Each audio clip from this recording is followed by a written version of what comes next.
Hi, Assalamualaikum and very good evening to our beloved lecturer and my fellow friends. Today is our turn to present our topic in current issue in education. First, I would like to introduce my team members. My name is Nur Izzati and the second presenter is Raihan Izzati, the third presenter Muhammad Aiman Kamluddin and the last presenter Nurul Hidayah binti Alias.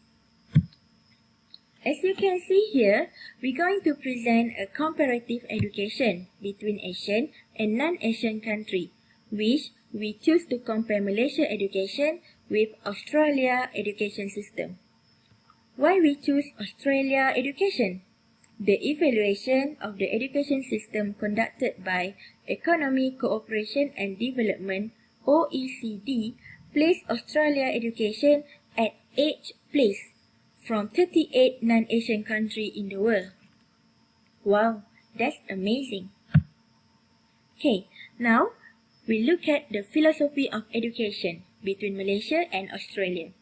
For Malaysia, it states that education in Malaysia is an ongoing effort to further develop the potential of individuals in a holistic and integrated manner, so as to produce individuals who are intellectually, spiritually, emotionally, and physically balanced and harmonious, based on a firm belief in and devotion to God.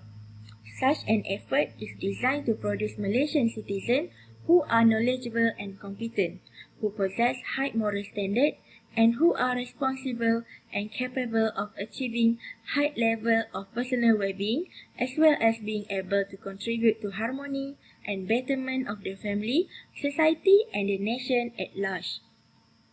Okay, next, we move to Australia philosophy. Philosophy of education in Australia follow Plato and Pythagoras' view in their education system. The main purpose of philosophy is to enable individuals to develop their capabilities for effective participation in the workforce, for constructive contribution to society, and for personal growth and fulfillment, to advance knowledge and understanding, aid the application of knowledge and understanding to the benefit of the economy and society, enable individuals to adapt and learn consistent with the need of an adaptable knowledge-based economy at local, regional, and national level, and contribute to a democratic civilized society. You can see here, philosophy of education in Australia focus more on the economy and the society. Okay, next, we move to Plato philosophy and Pythagoras philosophy. Plato believed that there should be an equal opportunity for every single member of the society to get free and suitable education. Plato treat the subject of education as an integral and vital part of a wider subject of the well-being of human society. The ultimate aim of education is to help people know the idea of good, which is to be virtuous. Why Pythagoras philosophy? The sentence, respect for the student, including difference. Australia followed this philosophy and make one of the core values of Australian schooling is respecting students.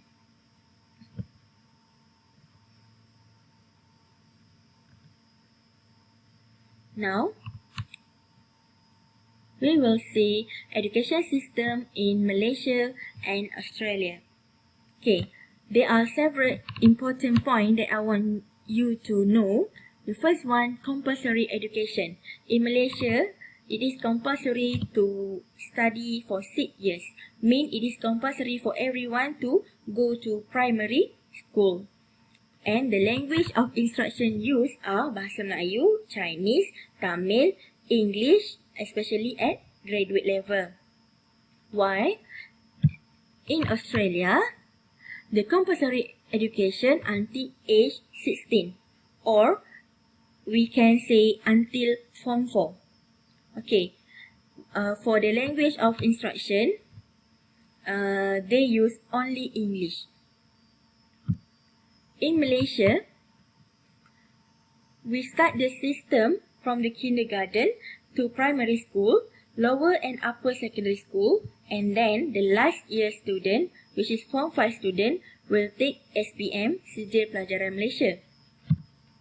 In Australia, it starts with preschool or kindergarten, and the next system is foundation year, taken by the student who need, and then it enter primary school, and then for student age 7 to 12, and next secondary school are divided into two, which is secondary school and senior secondary school.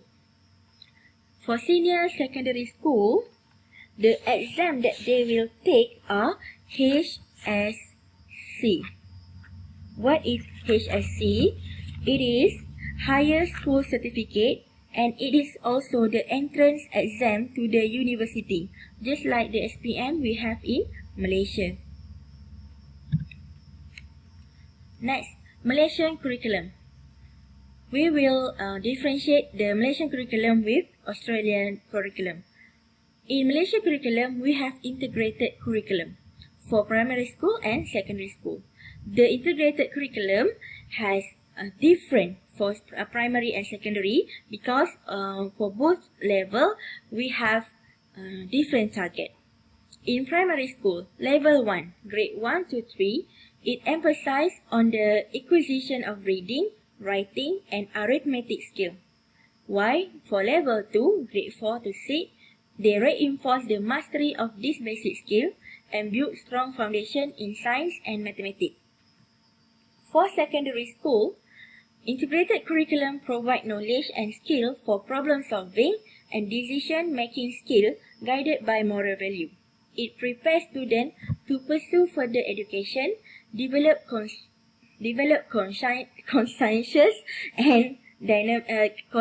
dynamic and progressive society with a culture of science and technology. Australia curriculum, they have two key elements in their curriculum. The first one, agreement on the curriculum content. The second one, explicit advice on achievement standard. Here, for the first one, students should be taught outline of knowledge, skill, and understanding for each learning area at each year level. For the second element, students should be meeting depth of understanding, extent of knowledge, and sophistication of skill expected of students that at each year level. You can see here, Australian curriculum, they use these two key elements for both primary and secondary school. Malaysian curriculum versus Australia in terms of curriculum system. In Malaysia, we have KFFR and KFFM. In Australia, the curriculum name are Australia curriculum. Okay, let's go deep into KFFR and KFFM. KFFR is an acronym for Curriculum Standard Sekolah Rendah. The function is to reorganize ready-made curricula. It focuses on 5 skills: reading, writing, listening, speaking, language, and art. The first one. The second one, it combines listening and speaking skill. The third one, teacher-centered learning. Fourth one, teacher carry out the activity in classroom. And the last one, student respond toward activity in classroom. For KSSM, it is Curriculum Standard Sekolah Menengah. The aim is to provide students with sufficient knowledge, skill, and relevant value, and also aid development of language and student level of proficiency. For Australian curriculum, it is a national curriculum.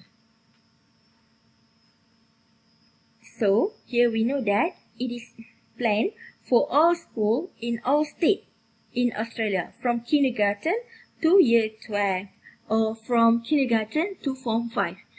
If in Malaysia we say like that.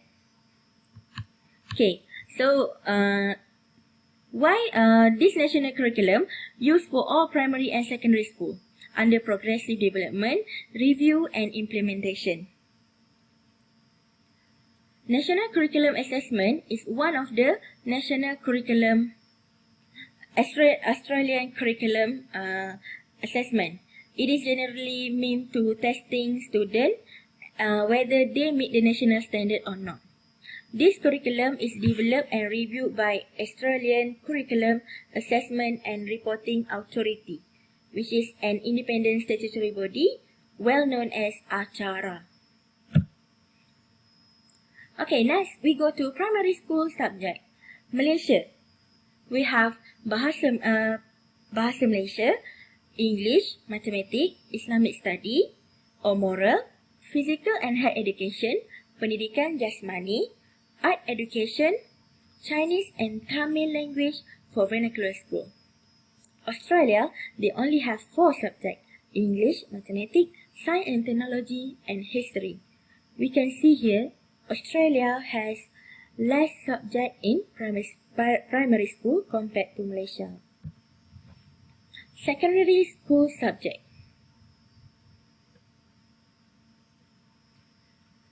Actually, both Malaysia and Australia have a lot of subject in secondary school.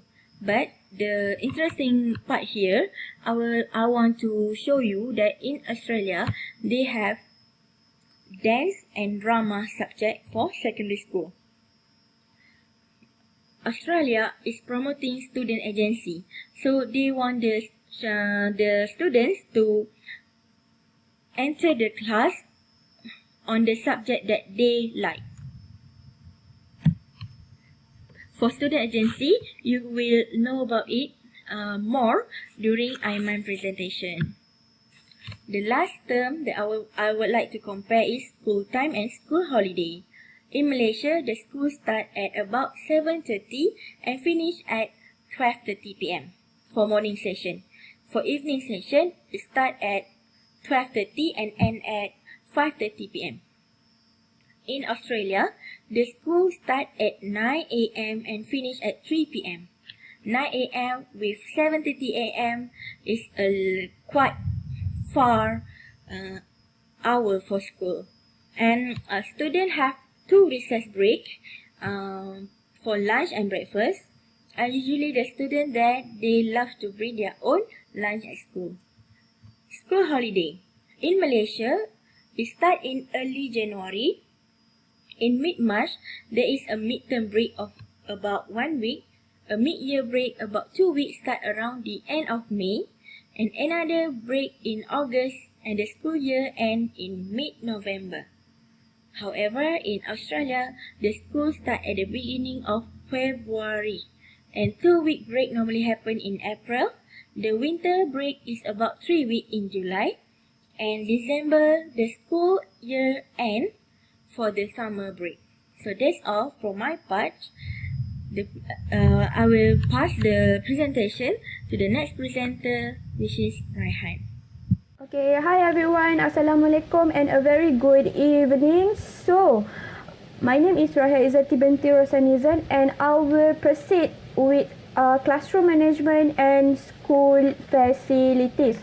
So, we will look into deeper what is classroom management and what is school facilities. Okay, first of the foremost, what is classroom management?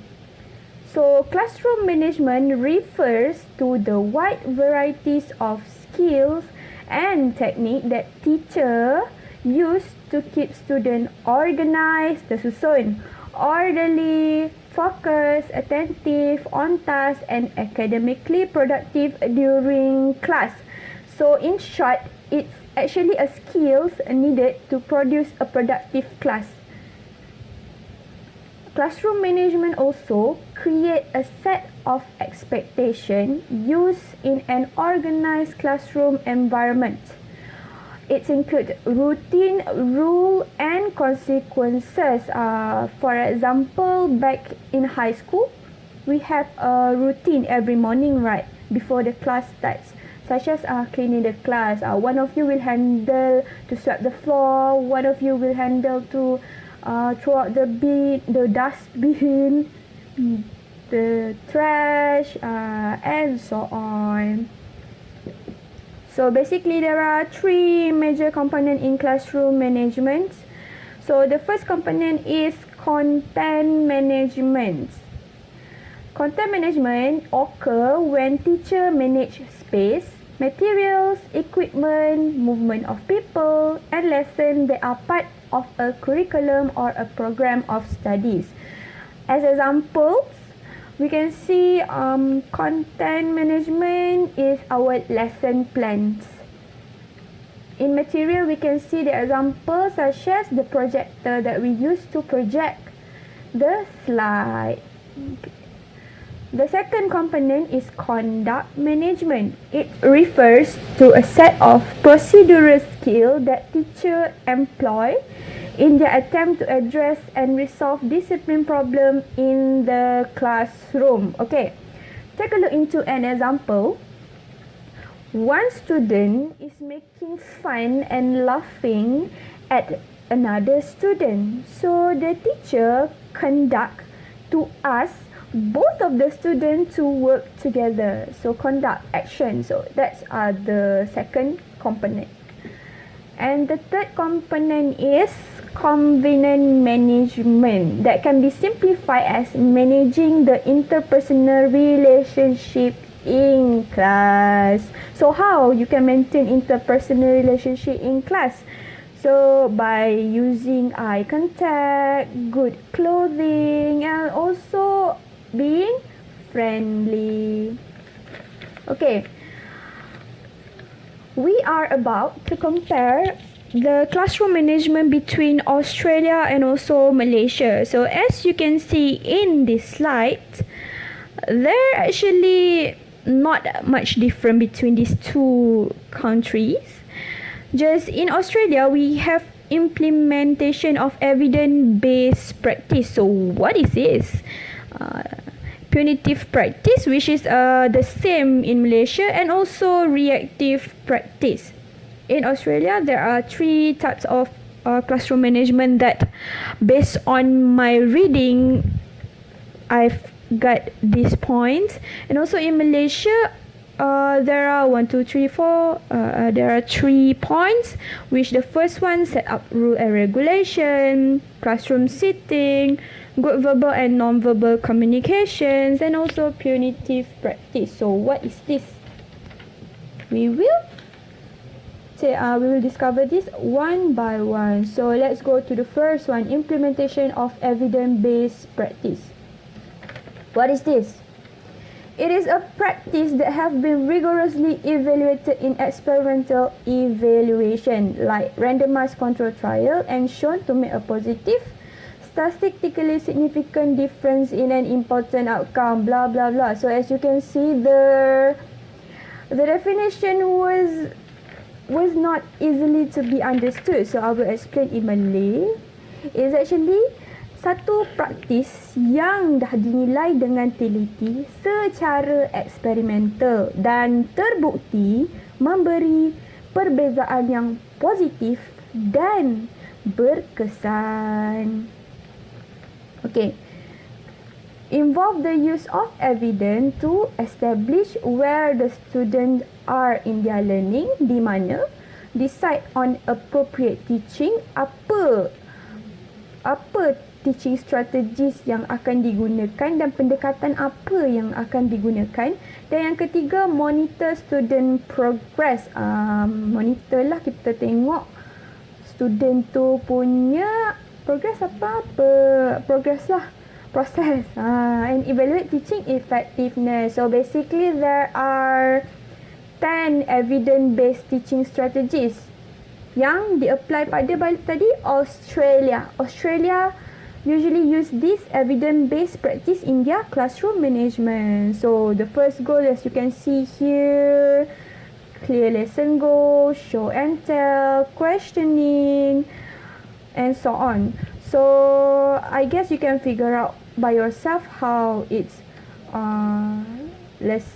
clear lesson goal, show and tell. For example, I give you 2 example lah. Clear goal. Your goal is to help the student to understand the concept of sink and float. So you have to get a clear goal about what you want to teach. And the second one, show and tell. You create a boat. You lift a weight into the boat until the boat sinks. And the third one, check the understanding. Does your Does your student understand or not what you are teaching? Okay. The second one, punitive practice. What is punitive practice? Actually, from the word punitive, you can see that it was like a punishment. Actually, it's commonly related. It's such practice include zero tolerance policies through which children are suspended or expelled for breaking school rules. Kiranya macam ini tak ada toleransi langsung, seperti suspension, gantung sekolah, calling parents. So I believe that some of you guys or never you guys have been in this kind of situation, but past is past. Okay, moving to the next, reactive practice. Okay, what's being applied also in Australia? Reactive strategies have the aim of bringing about immediate behavioral change in an individual or establishing control over a situation so that risk associated with the presentation of the behavior is minimized or eradicated.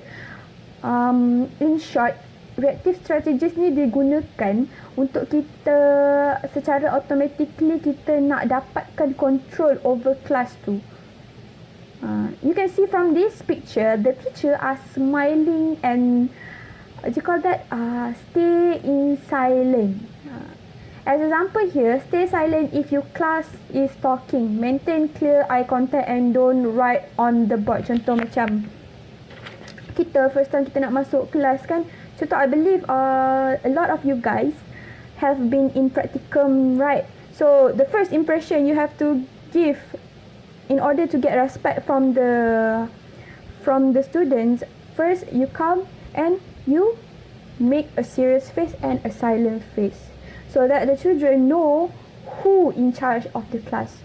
So this is what called by reactive strategies. Okay, classroom seating arrangements. So this seating arrangement was applied in Malaysia. As far as what I read. So you can see from this picture there are a lot of seating arrangement, U-shape, traditional. We are moving into school facilities. So school facilities are building and ground, parking lot, playing field, and fixed equipment.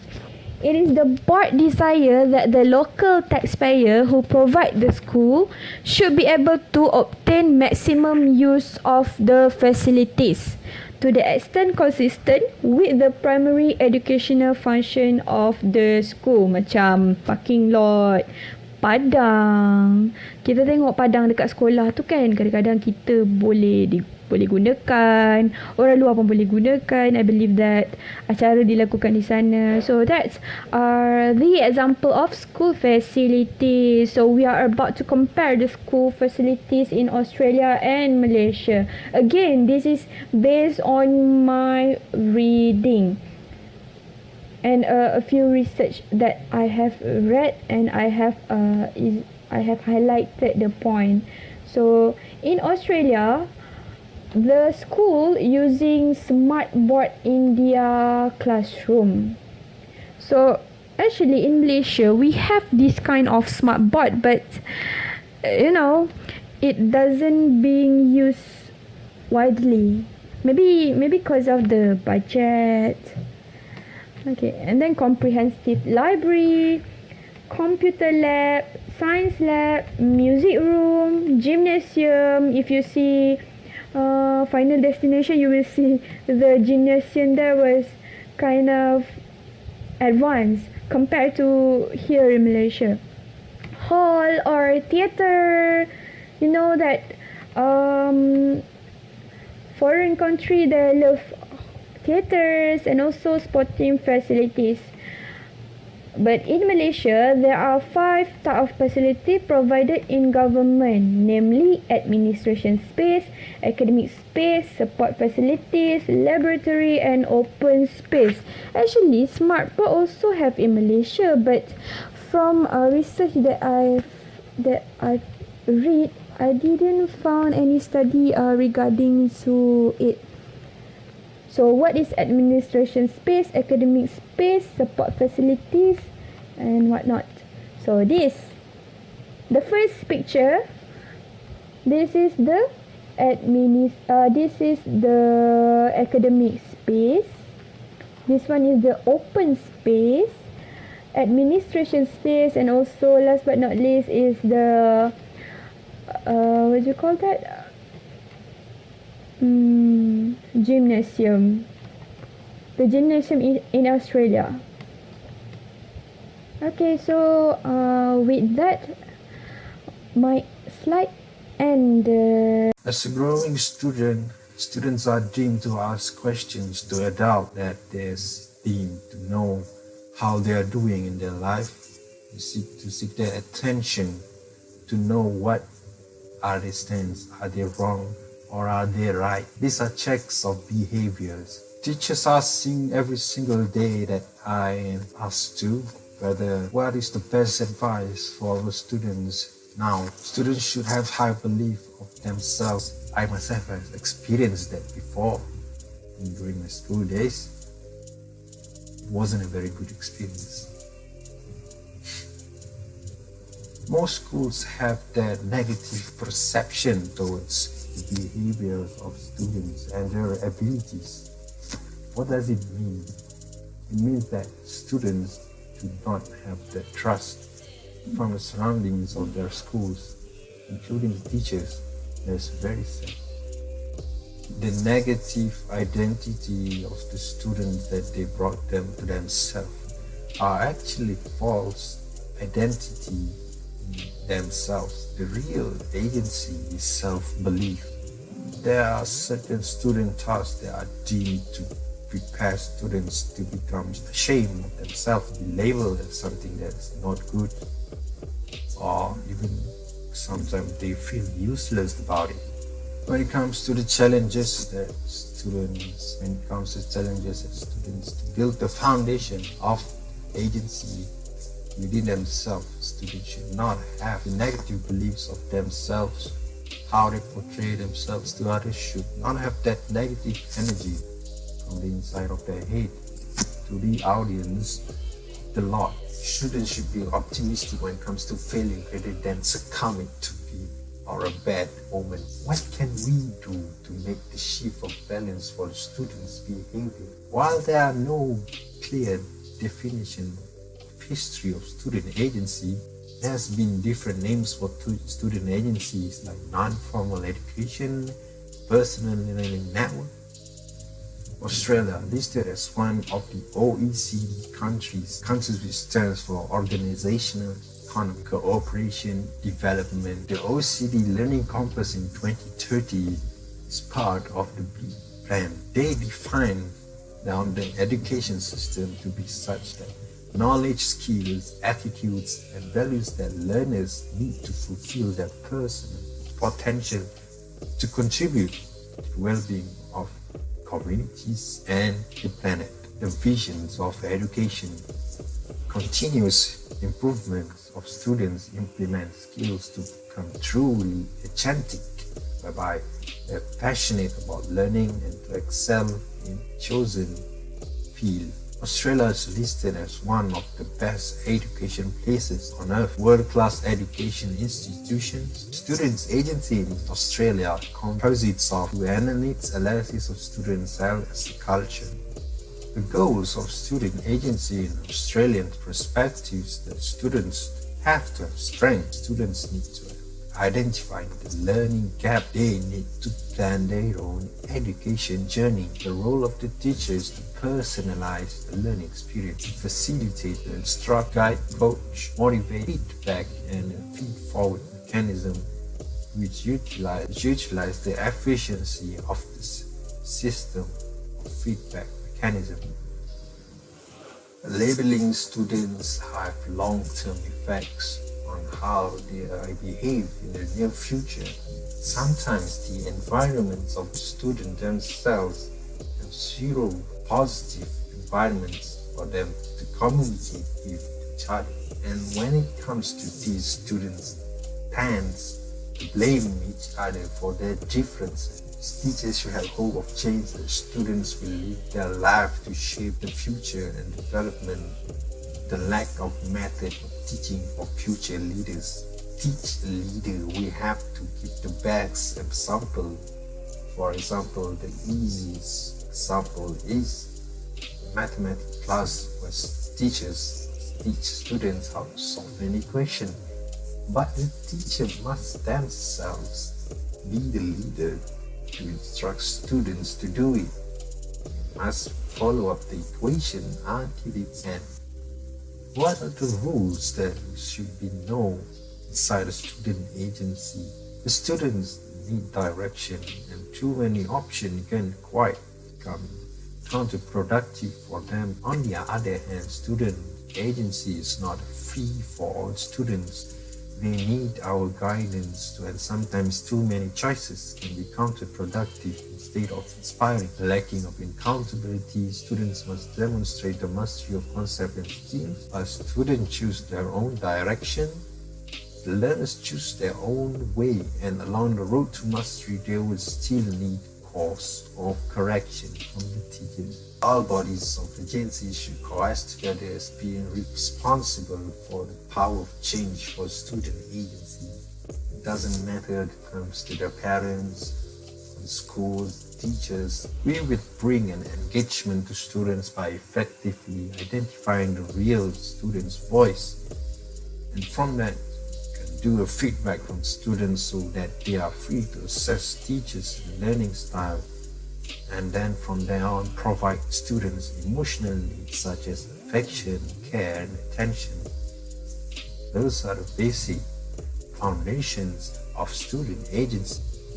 Why do we need students' agency, we ask? There must be a problem with the current education system. They were to propose student agency. Finland and Saha claim in some developing countries, it has been argued that schooling has trained students from the wrong kinds of jobs and created a skilled workforce inappropriate to the demands of the third world labor market. And this was confirmed and the issue taught by Dr. Shamsuddin Rothman in Dewan Rakyat magazine stated that the new generations do not all have decent opportunities, that they have finished formal education in school where they are subjected to problems in finding decent employer and job security. In contrast to that, he stated migrant workers who demand less payments are far more innovative, intuitive, and motivated comparatively. And it refers to the Indonesian worker. And this is the possibility of a situation when it comes to lack of students' agency.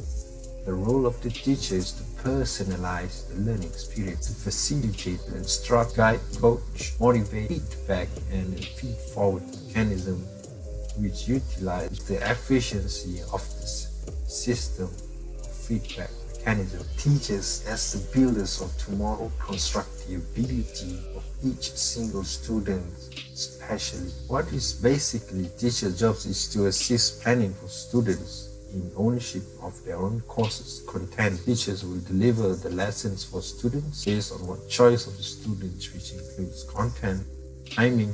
So by the timing includes how long students want to learn, how the abilities of the focus, environment in which they are in, schools or any places that they want to study, and the people that they want to associate with when they want to study, and including government. Students will ask, who am I? Tell you a story when I was doing a program in school somewhere in New Zealand. The school was in a rural area. The students were asked what they want to be in the near distant future. And what the surprising thing that they brought to themselves is that They are all positive. None of them said that they want to be something low expectation from them. They should have a high self-belief towards the behavior of learning. The basic attitude should be held thereon for everywhere student should be. The basic belief of students should be that I am smart and kind and responsible, important equally. There are certain challenges that I have identified for the foundations of the students' agency, the negative belief for themselves, how they portray themselves to the others. Students should not have that negative energy and they project it to others, saying things like I am bad luck, I am dumb, or people don't need me. Most schools have that negative perception towards student abilities. What does it mean? The negative identity of students are false belief system inside themselves. The real agency is self-belief. Certain students thus are subjected to student shaming.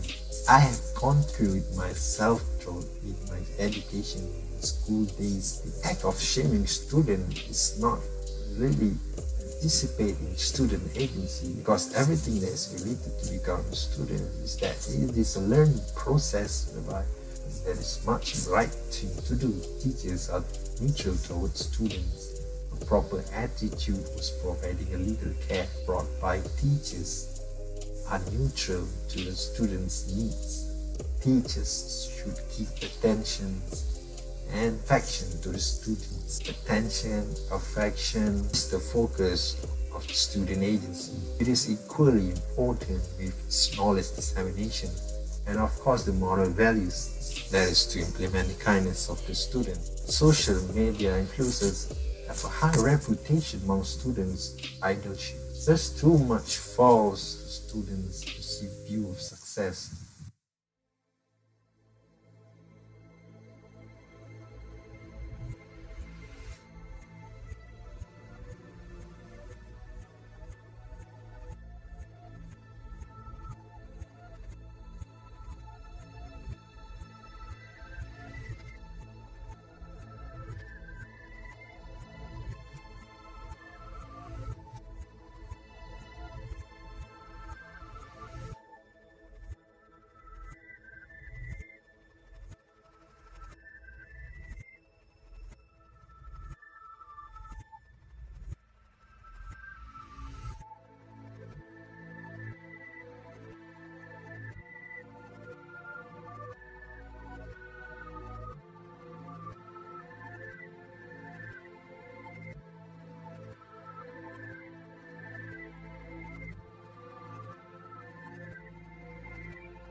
Assalamualaikum and hello, I bid to our respected lecturer, Ms. Najiha, and my fellow friends. My name is Nurul Hidayah. I will continue the presentation of comparative education between ASEAN and non-ASEAN countries, which are Malaysia and Australia. The world is changing rapidly. The advancement of technology has truly changed the way we live. The continual advances in technology are changing the way students learn, connect, and interact every day. Skills developed by students through STEM provide them with the foundation to succeed at school and beyond. Employer demand for STEM qualification and skills is high and will continue to increase in future.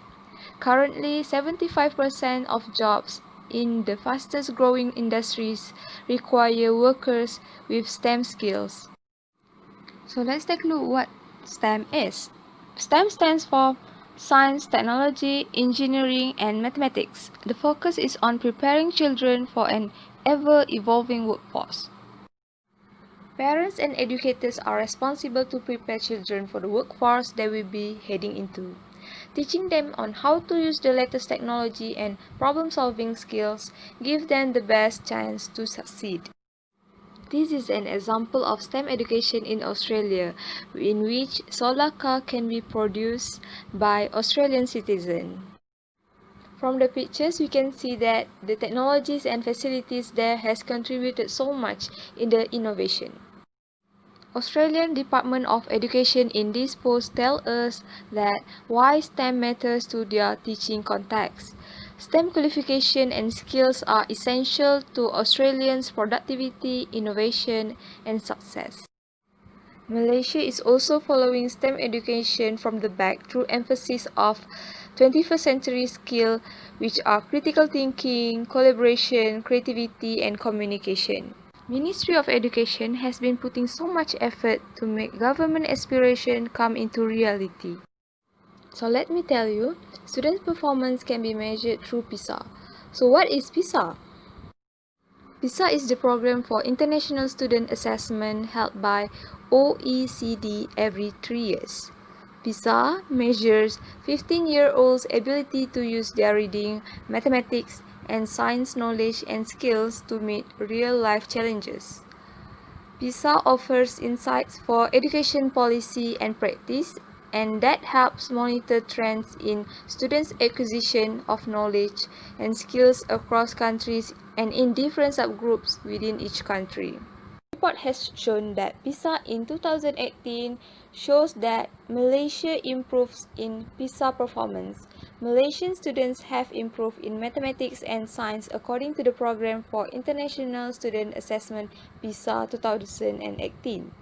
Malaysia was among 12 countries and economies that saw significant improvements in students' mean performance in 2 of the 3 PISA subjects tested, which are mathematics, readings, and science. However, students did not meet the Organization for Economic Cooperation and Development (OECD) average in reading, mathematics, and science. From table 1, we can say that although we were not at the average score, but we are getting close towards the OECD average. Now let's take a look at the Australian achievement in PISA. Report has shown that Australian achievement is in decline. Although the Australian achievement is above the average score, the declining pattern from 3 years consecutively is something should be worried. Australian students place 16th in the world in reading, 29th in maths, and 17th in science. According to PISA Worldwide Ranking 2018, the average score of mathematics, science, and reading were dominated by China at the first place, followed by Singapore at the second place, and followed by Macau at the third place. From this, we can see that the average score for top 3 countries is 500 and above. And going down, we can see at the 21st place is Australia with 499 score, while Malaysia is placed at the number 48. This is the ranking in which 78 countries participated in PISA 2018. So what are the expectations for the next PISA? Malaysia Education Blueprint 2013 until 2025.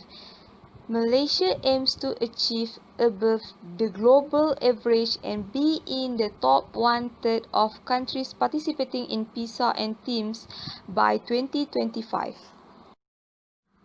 In contrast to Australian education, they have National STEM School Education Strategy 2016 until 2026, which focuses on foundation skills, developing mathematical, scientific, and digital literacy, and promoting problem-solving, critical analysis, and creative thinking skills. The strategy aims to coordinate current activities and improve STEM education. From these two aspirations, we can see that both are preparing the students up to the standard for the betterment of the future. Malaysia is on the track to achieve the above global average, while Australia are arranging strategies to improve STEM education. Next, moving on to educational issue around Malaysia and Australia. I'm gonna share with you 3 important points in educational issues, which are teachers' workload, teacher shortage, and language use in teaching science and mathematics. The first point of educational issue that we are going to discuss is teachers' workload. So workload is meant by the amount of work to be done by someone or something. In this context, we are talking about the teacher. As we know, teacher has been loaded with responsibility to teach students and managing classroom. In Australia, the full-time teachers take about 53.2 hours per week, in which they overworked for 15 hours per week. The working hours include teaching-related activities, additional duties, and administration. In Malaysia, clerical and administrative work have been heavily burdened upon teachers for decades. Knowingly, such administrative work is only a minor portion of school teachers' responsibilities, but treating them like a clerk or administrative staff is just a humiliation to the profession. In fact, teachers should concentrate most of their time on teaching and learning tasks. Next, educational is about teacher shortage. In Australia, Henbury 2020 stated that research has shown that more than 30% of Australian teachers live within their first 5 years in this role. This is due to the lack of support and respect for the profession. In Malaysia as well, teacher shortage is also a problem. Problem arose due to the imbalance between the vacancy and the number of graduates from Institute of Teacher Education Malaysia (IPGM). For instance, national schools this year needs about 6,000 teachers, but there are only 1,676 graduates from IPGM who will then be placed at various schools across the country by November. Last point of educational issue is language used as medium in teaching science and mathematics. In Australia, Australian education system uses English as medium of instruction in all subjects. The use of international language as mother tongue is the process of teaching and learning. While in Malaysia, pengajaran and pembelajaran sains dalam bahasa Inggeris (PPSMI) was introduced in 2003. Due to a rising polemic, memartabatkan bahasa Melayu dan memperkasakan bahasa Inggeris (MBI) was launched in 2009. In 2012, the government decided to abolish PPSMI. This year, PPSMI has been discussed by scholars and Malaysian leaders to be brought back into the system of education. Berkenaan dengan isu bahasa pengantar untuk subjek sains dan matematik, saya bersetuju bahawa penyampaian memang seharusnya disampaikan dalam bahasa Inggeris kerana sumber rujukan nanti bila mereka melangkah ke alam universiti memang sumber rujukan kebanyakannya dalam bahasa Inggeris, tetapi jika terlampau banyak berlaku perubahan dalam kurikulum kita, sedikit sebanyak mengganggu gugatlah pembelajaran murid itu sendiri. For conclusion, we have learned a lot from both countries on pro and cons, issues and challenges faced by students and teachers.